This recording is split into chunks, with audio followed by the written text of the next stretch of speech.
Depuis 6 mois, j'ai sillonné les territoires fragilisés par la crise à la demande du Premier ministre et du ministre de l'Économie, des Finances et de la Relance pour essayer de formuler des propositions pour le rebond économique des territoires. Je me suis rendu dans les 13 régions de France métropolitaine, dans 15 départements, une cinquantaine de communes, à la rencontre de plus de 650 interlocuteurs sur le terrain.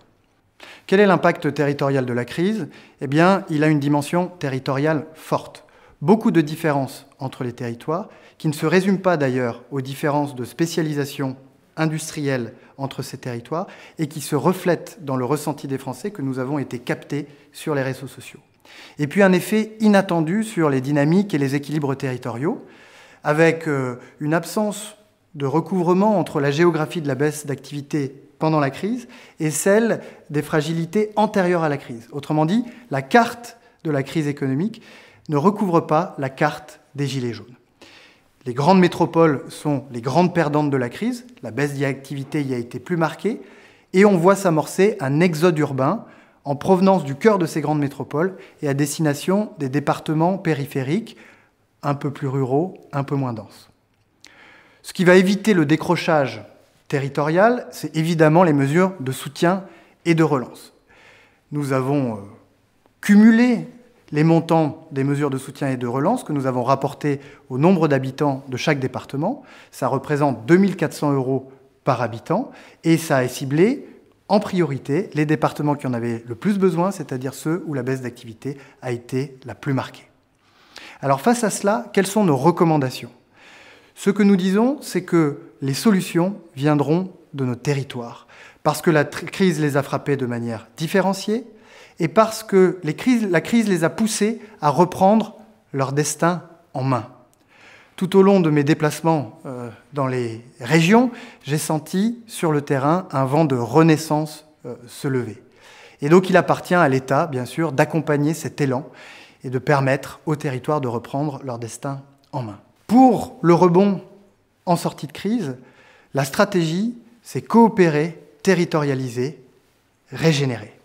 Coopérer, c'est faire fructifier le capital relationnel, le capital territorial qui s'est développé entre tous les acteurs économiques locaux, en facilitant le prêt de main-d'œuvre, en modernisant l'usage des fonds de revitalisation et en permettant aux entreprises de répondre de manière groupée aux appels à projets de France Relance. Territorialiser, c'est donner aux territoires des leviers d'action puissants et adaptés à la situation qu'ils connaissent, avec une déconcentration plus forte de l'instruction et de la publication des résultats des appels à projets, avec une latitude plus grande donnée aux préfets de région dans l'usage des crédits dont ils disposent pour pouvoir intervenir en fonction de la situation différenciée des territoires. Et puis, c'est un accompagnement renforcé du soutien à ce qu'on appelle l'ingénierie, avec la proposition de créer un site de rencontre entre l'offre et la demande d'ingénierie qui s'appellerait ingénierie.gouv.fr et avec l'envoi sur le terrain des hauts fonctionnaires qui viendront en appui aux collectivités pendant cette période. Le troisième pilier du triptyque, c'est donc régénérer.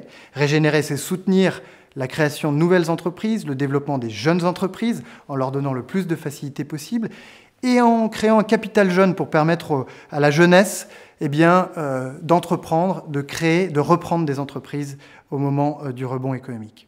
C'est évidemment revitaliser les sites industriels en déprise, c'est faciliter la conversion des bureaux en logements, et puis c'est faciliter les restructurations d'entreprises là où c'est nécessaire, et faciliter la formation et la reconversion des salariés. Pour l'avenir, ce que je propose, c'est de tirer les enseignements de ce que nous avons fait depuis 3 ans et singulièrement depuis le début de cette crise. D'unifier, de concentrer les moyens à chaque fois qu'un territoire sera en risque de décrochage. Et ce que nous proposons, c'est un pack rebond. Un pack rebond, c'est une boîte à outils anti-décrochage qui s'ouvrira tous les 6 ans pour que les territoires les plus vulnérables disposent de tous les moyens pour éviter le décrochage industriel. Pourquoi est-ce que c'est important?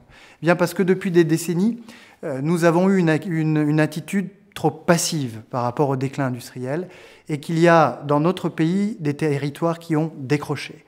Nous devons nous prémunir contre ce risque à l'avenir en adoptant une attitude beaucoup plus active, beaucoup plus contractuelle beaucoup plus ascendante, beaucoup plus responsabilisante pour les acteurs économiques locaux. Et c'est tout l'objet de ce PAC rebond.